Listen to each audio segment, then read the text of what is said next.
Hello and नमस्ते सबैजनाहरूलाई। म परवीन गुप्ता, तपाईँहरूलाई गुप्ता ट्युटोरियल च्यानलमा स्वागत छ। आज म तपाईँहरूलाई फिजिक्सको न्युमेरिकल लिएर आएको छु, जुन कि यहाँ तपाईँहरूले हेर्न सक्नुहुन्छ। मैले आज च्याप्टर 3 को छुटेका न्युमेरिकलहरू तपाईँहरूलाई गराउन गइरहेको छु र आजको यो भिडियोमा तपाईँहरूले यो न्युमेरिकल च्याप्टर 3 को चाहिँ लास्ट भिडियो रहेको छ च्याप्टर 3 को है त।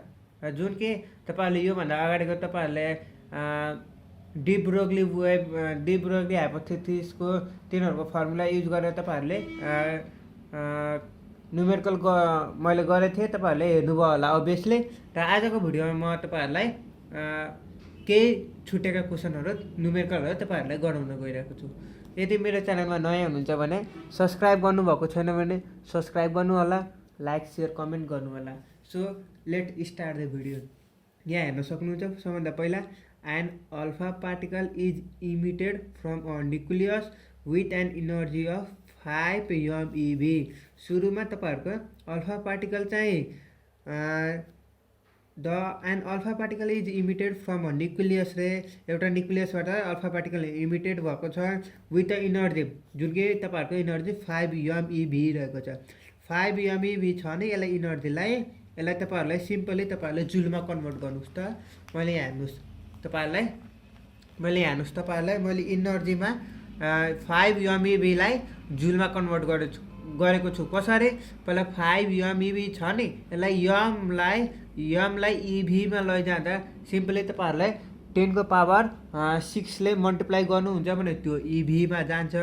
फेरि इभीलाई जुलमा लैजाँदा तपाईँहरूले सिम्पली 1.6 × 10 को पावर -90 ले मल्टिप्लाई गर्नुहुन्छ भने त्यो चाहिँ जुलमा जान्छ।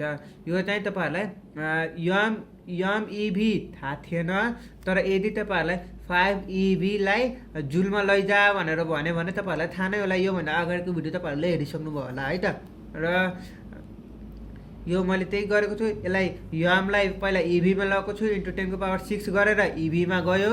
इभीलाई जुलमा लैजाँदा इभी भनेको इलेक्ट्रोन भोल्ट हो है, यम इभी भनेको मेगा इलेक्ट्रोन भोल्ट रहेको छ। इभी भनेको अब इलेक्ट्रोन भोल्ट त भइहाल्यो। अब इभीलाई तपाईँहरूले जुलमा लैजाँदा × 1.6 × 10 को पावर -90 ले मल्टिप्लाई गर्नुहुन्छ भने तपाईँहरूलाई जुलमा जान्छ।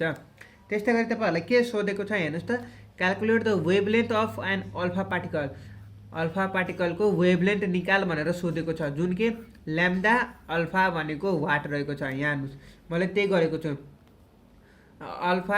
ल्याम्डा अल्फा भनेको वाट, जुन कि तपाईँहरूलाई वेभलेन्थ निकाल भनेर सोधेको छ। यहाँ हेर्न सक्नुहुन्छ तपाईँहरूले। त्यस्तै गरी with such energy and compare with the size of emitted nucleus. र साइज कति हुन्छ त्योसँग कम्पेयर गर्ने and compare with the size of emitted electron that had the radius. यति रेडियस तपाईँहरूलाई दिएको छ। र अब यसलाई कसरी न्युमेरिकल गर्ने त? तपाईँहरूलाई मास अफ इलेक्ट्रोन थाहा होला। मास अफ इलेक्ट्रोन थाहा छैन भने एनी हाउ तपाईँहरूलाई थाहा पाउनु पर्ने हुन्छ। यहाँ हेर्न सक्नुहुन्छ मैले मास अफ इलेक्ट्रोन लेखेको छु, जुन कि 1.6 × 10 को पावर -27 kg रहेको छ है त। अनि त्यस्तै गरी हेर्नुहोस् मास अफ अल्फा पार्टिकल भनेको के हो? 4 times of mass of proton रहेको छ, जुन कि यो रहेको छ है त, मास अफ प्रोटोन। अल्फा पार्टिकलको मास के हो भनेर कसैले सोध्यो भने 4 times of mass of proton, जुन कि मास अफ प्रोटोन तपाईँहरूलाई यो गिभन त हुँदैन। यदि गिभन छैन भने तपाईँहरूलाई कन्ट्याक्ट गर्नुपर्ने हुन्छ। हेर्नुहोस् मैले त्यही गरेको छु। 4 times of mass of proton, जुन कि 4 × 1.6 × 10 को पावर -27 गरेको छु। यो चाहिँ मास अफ अल्फा पार्टिकलको भयो। अब त्यस्तै गरी तपाईँहरूलाई मास नै थाहा भयो, इनर्जी नै थाहा भयो। अब डाइरेक्ट फर्मुला युज गर्नु। डी ब्रोग्ली हाइपोथेसिसले के भन्छ? फर्मुला के भन्छ भन्दाखेरि हेर्नुहोस् त। अब ल्याम्डा अल्फा ल्याम्डा हेर्नुहोस्। अब यहाँ हेर्नुहोस् है, यहाँ हेर्नुहोस्, अरू अन्त नहेर्नुहोस् न त तपाईँहरूलाई फेरि झुक्किनुहुन्छ। यहाँ हेर्नुहोस् है, ल्याम्डा अल्फा भनेको यहाँ चाहिँ डिभाइडेड बाई √2m EK भनेको तपाईँहरूको इनर्जी भएको छ। मास भनेको तपाईँहरूको यो मास अफ पार्टिकल राख्नुपर्ने हुन्छ। यमको ठाउँमा तपाईँहरूले मास अफ पार्टिकल राख्नुपर्ने हुन्छ। यो मास अफ प्रोटोन नराख्नुहोस् न, यदि राख्नुभयो भने तपाईँहरूको बिग्रिन्छ है त। अब यमको ठाउँमा तपाईँहरूले मास अफ अल्फा पार्टिकल राख्नुपर्ने हुन्छ, जुन कि यो रहेको छ। अब यो कसरी आयो भन्दाखेरि 4 times of mass of proton रहेको छ, त्यो राख्नुहोस्। एच भनेको तपाईँहरूको प्ल्याङ्क कन्स्टेन्ट रहेको छ, जुन कि हेर्न सक्नुहुन्छ। प्ल्याङ्क कन्स्टेन्ट भनेको तपाईँहरूको के रहेको छ त? हेर्नुहोस् त, 6.62 इन्टु 10⁻⁻34 रहेको छ।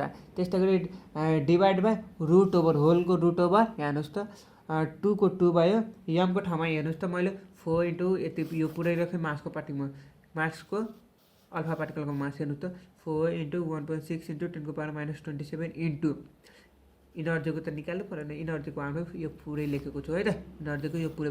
अब पुरै क्यालकुलेसन गर्नुहुन्छ भने यति आएको छ 6.409 इन्टु 10⁻15 मिटर आएको छ। त्यसैले अब हामीले के भन्न सक्छौँ त, the wavelength of an alpha particle is भनेर अनि यो पुरै लेख्न सक्नुहुन्छ। यो चाहिँ तपाईँहरूलाई सिम्पली भयो। अब अर्को क्वेसन, अर्को तपाईँहरूलाई म तपाईँहरूको अर्को क्वेसन गराउन गइरहेको छु है त। अब हेर्नुहोस् तपाईँहरूले यहाँ तपाईँहरूले यो क्वेसन हेर्न सक्नुहुन्छ है त। त्यस्तै गरी यहाँ हेर्नुहोस् अब के भनेको छ, अ स्मल पार्टिकल अफ मास 10⁻6 ग्राम छ। यो ग्राम छ नि, अब यसलाई कन्भर्ट गर्नु त मासको युनिट के अरे केजीमा रहेको छ, ग्राम पनि छ नि तर ग्रामलाई केजीमा लैजानु पर्ने हुन्छ। मासलाई 10⁻6 ग्राम छ नि, यसलाई केजीमा लैजान के गर्नुपर्छ, डिभाइड बाई 1000 गर्नुपर्ने हुन्छ। डिभाइड बाई 1000 भनेको के हो, यो माथि जाँदाखेरि 10⁻³ हुने भएर जान्छ। सो 10⁻6 इन्टु 10⁻³ गर्नुहुन्छ भने 10⁻⁻9 केजी भयो। अब हेर्नुहोस् यहाँ a small particle of mass त भयो, यसलाई केजीमा लयो। Moving along the X axis it speed is uncertain by 10⁻6 metre per second. हेर्नुहोस् भेलोसिटी भयो, भेलोसिटी इन अनसर्टेन भनेको डेल भी भनेको 10⁻6 भयो है त। अब त्यस्तै गरी यहाँ हेर्नुहोस् त तपाईँहरूले के सोधेको छ, what is the uncertainty in the X coordinate of the particle. X कोअर्डिनेटको अनसर्टेनिटी सोधेको छ, जुन कि तपाईँहरूको हेर्नुहोस् त डेल एक्स भनेको के हो भनेर सोधेको छ। हेर्नुहोस् है, हेर्नुहोस् डेल एक्स भनेको तपाईँहरूको वाट सोधेको छ है त। हेर्नुहोस् यहाँ डेल एक्स भनेको तपाईँहरूको वाट सोधेको छ। हेर्नुहोस् है यहाँ क्वेसनमा हेर्नुहोस् तपाईँहरूको what is the uncertainty in the X coordinate of the particle. त्यही हो डेल एक्स कसरी निकाल्ने त। अब त्यो डेल एक्स निकाल्दाखेरि फ्रम हेजनबर्ग अनसर्टेनिटी प्रिन्सिपलले के भन्छ, यहाँ हेर्नुहोस् त हेजनबर्ग अनसर्टेनिटी प्रिन्सिपलले के भन्छ, del x into del P H कटलाई यो एच कट भन्दा यो दुईवटा मल्टिप्लिकेसन गर्दा ठुलो आउँछ अरे, जुन कि हेर्नु सक्नुहुन्छ del x into del P equals to H cut भनेको के हो, एच डिभाइड बाई 2 पाई हो है त। एच कट भनेको तपाईँहरूको एच डिभाइड बाई 2 पाई हो। एच भनेको तपाईँहरूको के रहेको छ, प्लाङ्क कन्स्टेन्ट है त। एच कट भनेको एच डिभाइड बाई 2 पाई रहेको छ। अब त्यस्तो गरौँ, अब डेल एक्सको त निकाल्नुहोस् त, यसबाट डेल एक्सको के गर्दा अब निकाल्दाखेरि H divide by 2 pi P del P भयो। डेल पी भनेको के हो, मोमेन्टम हो। मोमेन्टम भनेको के हो, यम भी होइन त। अब हेर्नुहोस् त डेल पी छ नि, डेल पीलाई यम डेल भी गऱ्यो है त। डेल एक्सको डेल एक्स यता जस्ताको तस्तै हुने भयो, हेर्न सक्नुहुन्छ तपाईँहरूले डेल एक्सको डेल एक्स जस्ताको तस्तै भयो, हेर्न सक्नुहुन्छ है त। एच भनेको तपाईँहरूको के भयो, प्राइम कन्स्टेन्टबाट राखेँ 2 पाईको 2 पाई भयो इन्टु यम भनेको तपाईँहरूको मास रहेको छ, हेर्न सक्नुहुन्छ। यहाँ चेन्ज गर्दाखेरि यहाँ हेर्न सक्नुहुन्छ तपाईँले, यहाँ चेन्ज गर्दाखेरि 10⁻9 भयो, ग्रामलाई केजीमा लैजाँदाखेरि हेर्न सक्नुहुन्छ 10⁻⁻9 गरेँ इन्टु डेल भी भनेको के हो तपाईँहरूको, हेर्नुहोस् त तपाईँहरूको क्वेसनमा गिभन छ 10⁻6 भनेर, 10⁻6। यदि यो सबै क्यालकुलेसन गर्नुहुन्छ भने यति आउँछ 1.05 इन्टु 10⁻90 मिटर आउँछ, जुनको यो के को छ त। हेर्नुहोस् त तपाईँहरू यो क्वेसनमा तपाईँहरूको what is the uncertainty in the X coordinate of the particle भनेको छ, जुन कि डेल एक्सको तपाईँले हेर्न सक्नुहुन्छ डेल एक्सको भ्यालु आयो। अब त्यस्तै गरी यहाँ हेर्नुहोस् अब के भनेको छ, रिपिट द क्यालकुलेसन। अब सेकेन्ड नम्बरको हेर्नुपर्ने हुन्छ है बीको, repeat the calculation for an electron assume that uncertainty in its velocity is about 10⁻6। Velocity same छ नि त। यदि तपाईँहरूको भ्यालुसिटी यहाँ 10⁻6 को ठाउँमा यदि 10⁻7 दिएको भए तपाईँहरूले भ्यालुसिटी चेन्ज गर्नुपर्ने हुन्छ है। अब बीको कसरी गर्ने त, बीकोमा हेर्नुहोस् म कसरी गर्छु तपाईँहरूलाई, हेर्नुहोस् बीकोमा सिम्पली तपाईँहरूले मास अफ इलेक्ट्रोन थाहा पाउनु पर्ने हुन्छ है त। अब हेर्नुहोस् मैले के लेखेको छु, फर्स्ट एन्ड सेकेन्ड इक्वेसन यानि कि ए र बीको इक्वेसन सेम छ, क्वेसन चाहिँ सेम छ, ओन्ली मास अफ इलेक्ट्रोनको ठाउँमा हामीले मास अफ पार्टिकल राख्छौँ, जुन कि हाम्रो मास अफ इलेक्ट्रोन यहाँ हेर्नुहोस् त तपाईँहरूलाई यदि यो मास अफ इलेक्ट्रोन थाहा छैन भने तपाईँहरूलाई थाहा पाउनुपर्ने हुन्छ है त। एनी हाउ थाहा पाउनुपर्ने हुन्छ। मास अफ इलेक्ट्रोनको तपाईँहरूले के गर्नुपर्ने हुन्छ, मास अफ इलेक्ट्रोन भनेको 9.1 × 10⁻31 kg रहेको छ है त। अब त्यस्तै गरी तपाईँहरू सिम्पली यहाँ हेर्नुहोस् त मैले के गरेको थिएँ यहाँ हेर्नुहोस् त तपाईँहरूले। अब म तपाईँहरूलाई ए र बीमा कम्पेरिजन गरेर तपाईँहरूलाई सिकाउँछु है त। अब हेर्नुहोस् तपाईँहरूलाई यहाँ त क्वेसन नम्बर एमा तपाईँहरूको मास दिएको थियो जुन कि तपाईँहरूले यहाँ हेर्न सक्नुहुन्छ 10⁻6 छ, 10⁻6 छ। तर यहाँ क्वेसन नम्बर बीमा के छ त, मास अफ इलेक्ट्रोन हामीले राख्नुपर्ने हुन्छ है त। हेर्नुहोस् त repeat the calculation for an electron, जुन कि अब यो पहिलाको जस्तै यो क्वेसन ए र बीको चाहिँ रिपिट गर्ने क्यालकुलेसन, जुन कि ठाउँमा फर एन इलेक्ट्रोन एज्युम भनेछ, जुन कि हामीले मास अफ इलेक्ट्रोन एज्युम गर्नुपर्ने हुन्छ। र भ्यालुसिटी तपाईँहरूको सेम छ, यहाँ हेर्नुहोस् त भ्यालुसिटी सेम छ। यदि तपाईँहरूको यहाँ चाहिँ भ्यालुसिटी 10⁻7 छ भने तपाईँहरू यो युज गर्नुपर्ने हुन्छ, यहाँ माथिको होइन, किन यहाँ दुइटै कन्डिसनमा तपाईँहरूको 10⁻6 सेम भएको छ। सो अब के गर्छौँ यहाँ हेर्नुहोस्, अब हो यही हो हाम्रो फर्मुला युज गर्ने, यही हाम्रो फर्मुला युज गर्छौँ। तर यो यमको ठाउँमा के राख्छौँ, यहाँ तपाईँहरूले चाहिँ एमा चाहिँ तपाईँहरूले 10⁻6 लेख्नुभएको थियो ग्राम छ, यसलाई केजीमा लगाएर तपाईँहरूले 10⁻9 kg लेख्नुभएको थियो भन्दाखेरि अब चाहिँ मास अफ इलेक्ट्रोन राख्नुपर्ने हुन्छ यमको ठाउँमा। हेर्नुहोस् मैले त्यही गरेको छु है त। अरू जस्ताको तस्तै छ, हेर्न सक्नुहुन्छ। अरू जस्ताको तस्तै यहाँ मास अफ इलेक्ट्रोन मात्र चेन्ज भएको छ है त। अब यति क्यालकुलेसन गर्नुहुन्छ भने 116 मिटर आएको छ है त। अब यो चाहिँ सेकेन्ड क्वेसन भयो। अब थर्ड क्वेसनमा म तपाईँहरूलाई सिकाउँछु है त। यो तपाईँहरूले पहिल्यै सोल्युसन हेर्नुहोस्, न त तपाईँहरू कन्फ्युज हुनुहुन्छ है त पहिले सोल्युसन हेर्नुहुन्छ भने। म तपाईँहरूले A to Z सिकाउँछु, चिन्ता गर्नुपर्ने कुनै ठाउँ छैन, चिन्ता नलिनु, अप्ठ्यारो नमान्नु। अप्ठ्यारो पऱ्यो भने कमेन्ट सेक्सनमा गएर कमेन्ट गर्न सक्नुहुन्छ है त। अब हेर्नुहोस् तपाईँहरूको अब लास्ट क्वेसन रहेको छ च्याप्टर 3 को है त। च्याप्टर 3 को लास्ट क्वेसन हेर्न सक्नुहुन्छ। तपाईँहरू पहिले सोल्युसनतिर ध्यान दिनु, र त फेरि तपाईँहरूको गडबड हुनसक्छ है त। अब हेर्नुहोस् तपाईँहरूले क्वेसनमा हेर्नुहोस् त तपाईँहरू क्वेसनमा के भनेको छ त, द अनसर्टेनिटी हेर्न सक्नुहुन्छ, the uncertainty in the position, हेर्नुहोस् है, the uncertainty in the position of the particle is equal to the de Broglie wavelength of the particle है त। के भनेको छ भन्दाखेरि म तपाईँलाई सम्झाउँछु, बुझाउँछु, चिन्ता नलिनु है त। Calculate the uncertainty in the velocity of the particle in term of the velocity of the de Broglie wave associated with the particle है त। पहिला तपाईँहरूलाई के थाहा पाउनु पर्ने हुन्छ, डी ब्रोग्ली इक्वेसन थाहा पाउनु पर्ने हुन्छ। र अर्को चाहिँ अनसर्टेनिटी प्रिन्सिपल, जुन कि योभन्दा अगाडिको क्वेसन हामीले युज गरिसकेको छौँ, हेर्न सक्नुहुन्छ।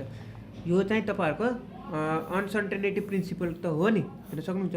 Del x into del P, हेर्नुहोस् त del x into del P equals to h/2π हो कि होइन, हो। अब हेर्नुहोस् त डेल एक्सको ठाउँमा डेल एक्स भयो, पीको ठाउँमा यता गयो, यहाँ चाहिँ divided by 2π divided by del P भयो, डेल पी भएको भएन, हेर्नुहोस् है डेल पी भयो। अब डेल पीको हामीले के लेख्न सक्छौँ, यम इन्टु डेल भी। डेल भी भनेको यो के हो, यो डेल भी छ नि, यो चाहिँ mass of velocity of uncertainty. किन, यो चाहिँ अनसर्टेनिटी प्रिन्सिपलको हो नि त। Del x into del P equals to h/2π। So यो पी भनेको हाम्रो मोमेन्टम रहेको छ, मोमेन्टम भनेको m into del v. Del भी भनेको फेरि के भयो त, भेलोसिटी अफ अनसर्टेनिटी प्रिन्सिपलको है त। यो चाहिँ भेलोसिटी अफ अनसर्टेनिटीको भयो। अब त्यस्तै गरी तपाईँहरूले डी ब्रोग्ली हाइपोथेसिसको केले भन्छ, डी ब्रोग्ली हाइपोथेसिसले के भन्छ, lambda equals to h/mv, lambda equals to h divided by mv।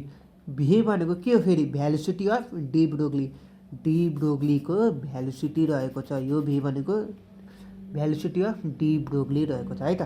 अब इक्वेसन फर्स्ट र सेकेन्डले के भन्छ, यहाँ क्वेसनमा हेर्नुहोस् त तपाईँहरूले, the uncertainty in the position of the particle, uncertainty in the position of the particle is equal to, हेर्नुहोस् है,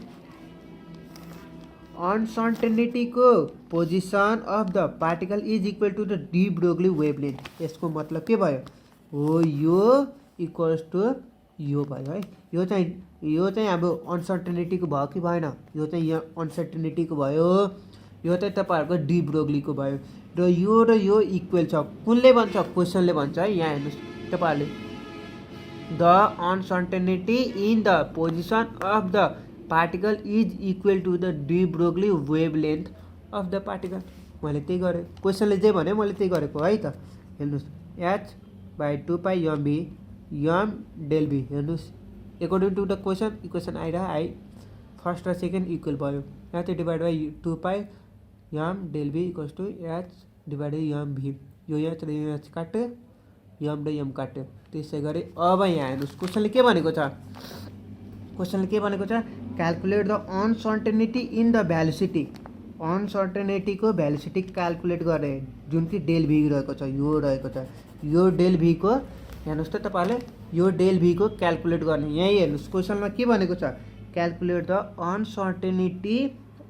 अनसर्टेनिटी इन द भ्यालुसिटी हो यो अनसर्टेनिटीको भ्यालुसिटी क्यालकुलेट गर्ने के गर्न सकिन्छ डेल भी भनेको के हो यो डेल भी यता गयो यो भी चाहिँ यता आयो यो भी भनेको के को भ्यालुसिटी हो डी ब्रोग्ली हाइपोथेसिस जुन कि मैले भी वेभ भनेर लेखेको छु हेर्न सक्नुहुन्छ जुन कि मैले हेर्नुहोस् त मैले के लेखेको छु हेर्नुहोस् है यहाँ हेर्नुहोस् अरू अन्त नहेर्नुहोस् हेर्नुहोस् डेल भी कस्तो भी वेभ जुन कि यो भ्यालुसिटी अफ के को रहेको छ डी ब्रोग्लीको रहेको छ हेर्नुहोस् त डी ब्रोग्लीको so V wave divided by 2π को 2π भयो यो डेल भी यता गयो भी यता गयो सो भी डिभाइड बाई 2π भयो भी डिभाइड बाई 2π अब हेन्स के हामीले के भन्न सक्छ द यो चाहिँ अनसर्टेनिटीको भयो भ्यालुसिटी यो अनसर्टेनिटीको भ्यालुसिटी भयो यो चाहिँ डी ब्रोग्लीको भ्यालुसिटी भयो है त यो डी ब्रोग्लीको भ्यालुसिटी यो अनसर्टेनिटीको के भन्न सक्छौँ त भन्दाखेरि हेन्स